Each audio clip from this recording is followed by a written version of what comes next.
one bolts. No, not very far. Babies cry all the time, whether you like it or not. And it takes a very patient parent to make them stop. When it comes to TV and movies, however, a director may actually want a baby to cry on command. And this requires hiring someone with a special set of skills.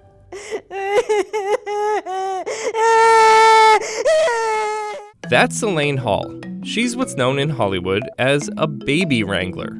A baby wrangler is an interpreter between what the director wants a young child to do and front of a camera.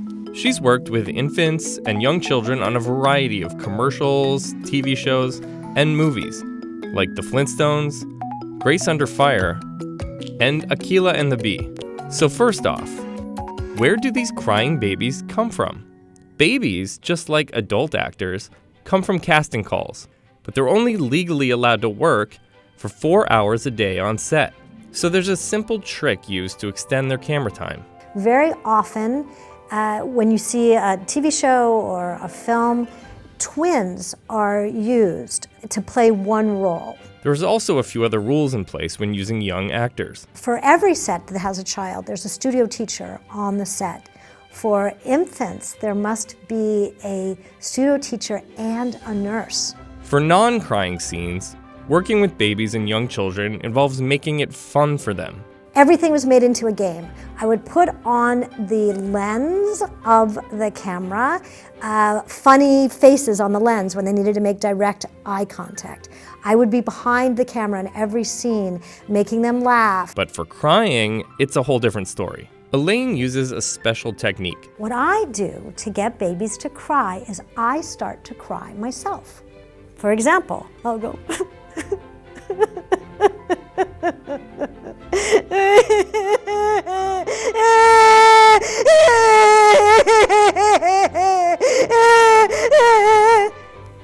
And a baby will start to cry. When a baby, even an infant, hears another baby cry, the infant or the baby will start to cry themselves.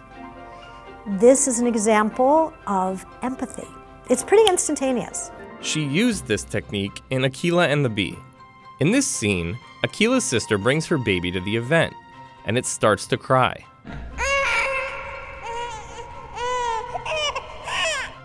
And her technique has never failed, so far. My success rate is 100%. She says she's heard of other baby wranglers using questionable techniques, like placing bad odors in front of the child or making a loud noise.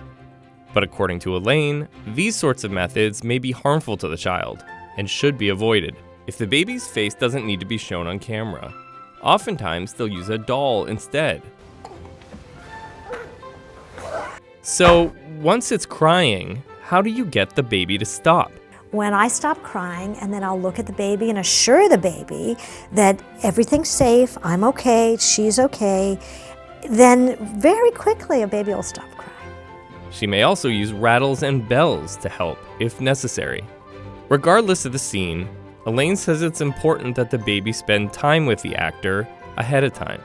I always have the actor and the baby create relationship off camera, so that it's not like you're just plopping a kid into a stranger's lap. As you may have an opportunity to compete for any remaining places. Kiana, get that baby out of here.